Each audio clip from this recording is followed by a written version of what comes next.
Aí eu entrei numa sala que tinha 18 homens e eu. O mundo do empreendedorismo é machista? O mundo do empreendedorismo, ele é predominantemente povoado por homens.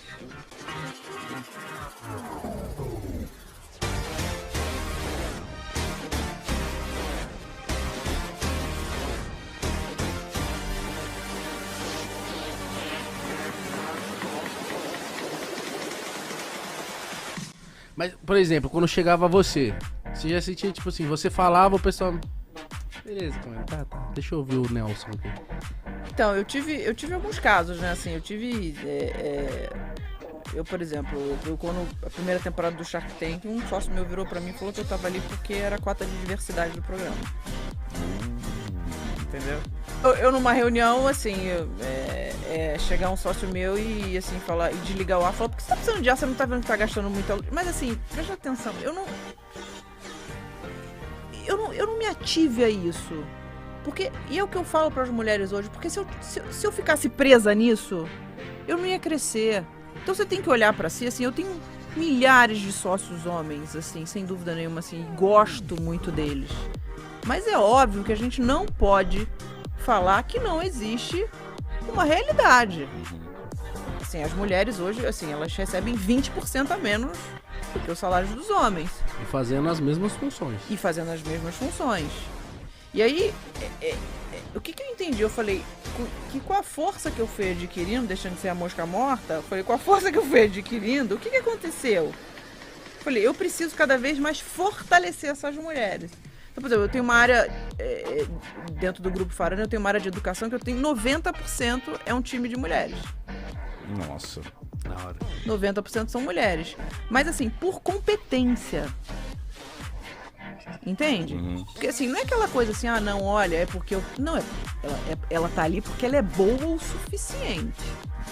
Porque se você se atrelar aos números, ó, startup fundada por mulher no Brasil tá batendo aí 6 a 7%. Que tem mulheres na liderança, 14%. Quando você vai para mulheres negras, isso é menos de 1%. Caralho. Nossa, mano. Aí beleza, a gente faz um outro recorte. Tô falando de tecnologia, tá? Sim. Com aplicativo, essas coisas todas. Aí você faz um outro recorte. Aí esse outro recorte vai para mulheres que querem abrir o seu, sei lá, salão de beleza, pet shop. Aí já são 50%, elas já abrem. Diferente de tecnologia. Só que o que acontece? A longevidade desses negócios, muitas vezes é o quê? Menor. Por quê? Por quê? Por quê? Não sei. Porque você tem, historicamente, culturalmente, aquela coisa, assim, a gente precisa dizer aquela coisa assim, não, a mulher, muitas vezes, ela fica em casa. Tem uma coisa que é muito importante, que é a síndrome da impostora. É aquela coisa assim, eu não mereço esse lugar. Eu não mereço estar aqui. Eu fiz 2 especializações em empreendedorismo feminino para eu me entender. Você sentia isso? Muito. Nossa, que ruim.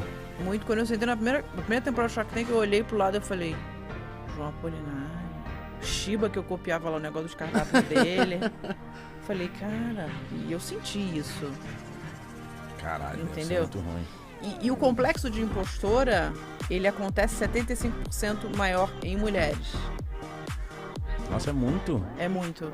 Mas para pra pensar, gente, vamos combinar uma coisa. Quantas vezes vocês já não se sentiram frustrados?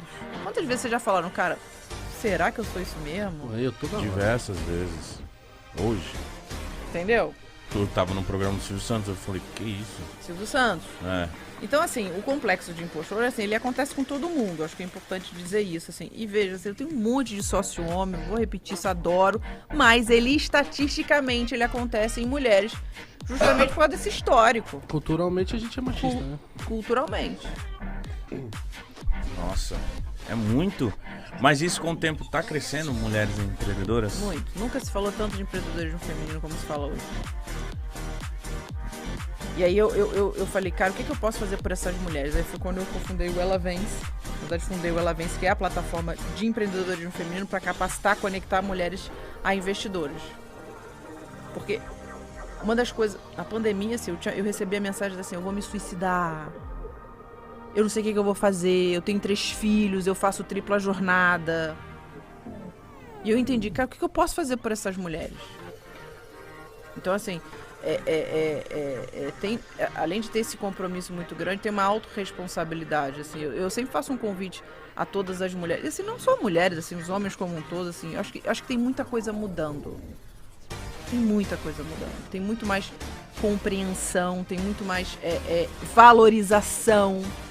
Mas a gente não pode deixar de dizer que preconceito não existe. Né? Empreender hoje, é necessário a pessoa, antes de começar a empreender, a estudar, a olhar tudo, sabe, pesquisar, ler livro, ou empreender também tem muito aquela coisa de, meu irmão, aprendendo na marra, apanhando, como que tá hoje em dia pra você empreender? Porque eu recebo, cara, muito, como eu sou um cara que eu mostrei, eu limbo, bem pobrezinho mesmo, então a galera viu eu crescendo, então eu recebo muita pergunta de, pô, eu queria empreender, você fez? Como é que cara, é? Mítica, eu tenho 10 mil reais, o que eu faço?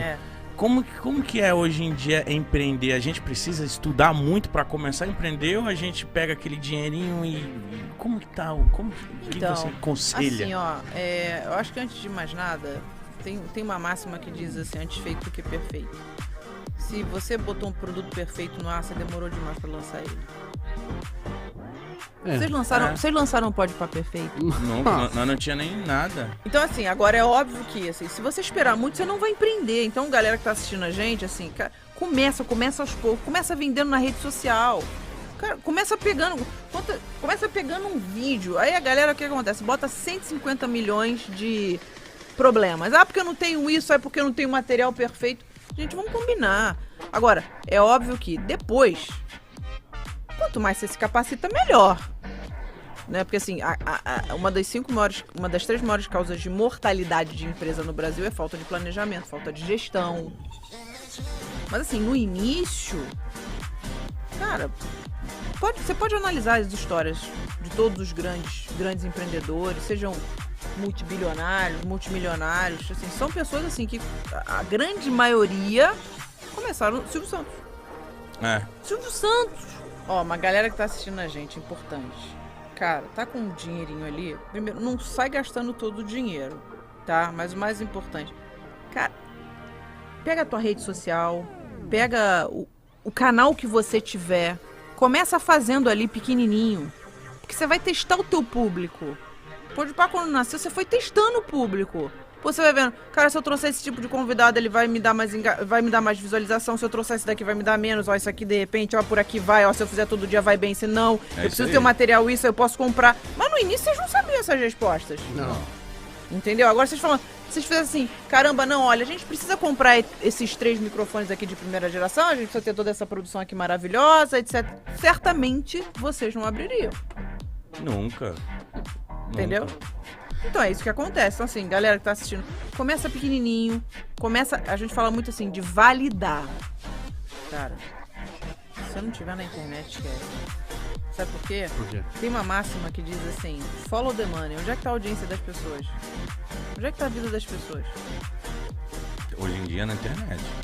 O YouTube é o segundo maior buscador do mundo. Mano, o pessoal usa o YouTube, que é uma plataforma de vídeo pra buscar, mano. Eu às vezes faço isso muito. Eu vou te dizer, quando eu soube dessa informação há alguns anos, eu me espantei. Mas o YouTube é a segunda maior plataforma, é o segundo maior buscador do mundo. E aí o que acontece? Cara, você tem que estar de alguma forma. Ah, eu preciso ter um site mirabolante. Não! Cara, você tem que ter uma rede social. Camila, eu odeio, que eu mais escuto. Camila, eu odeio ficar ali. Eu falei, então você tem que repensar a tua vida como empreendedor. Porque a verdade é a seguinte, gente, pós-pandemia, assim, não adianta. As pessoas estão no digital. Qual a primeira coisa que você faz quando acorda? Você é casado? Não. Não? Por que você perguntou isso? Porque eu não queria saber qual a primeira coisa que você faz quando acorda. Mas assim, agora eu quero saber. Qual a primeira coisa que você faz quando acorda? Olhar as mensagens do celular. Olha as mensagens do celular. E aí o que acontece? É onde está a atenção das pessoas. Mas Lógico. assim, ó, tem público pra tudo. Tem público e público. Eu às vezes me surpreendo. Eu falo, cara, ninguém vai comprar isso aqui e compra. Porque às vezes o nosso pior conteúdo é o melhor conteúdo pra uma outra pessoa. É mesmo. Entendeu?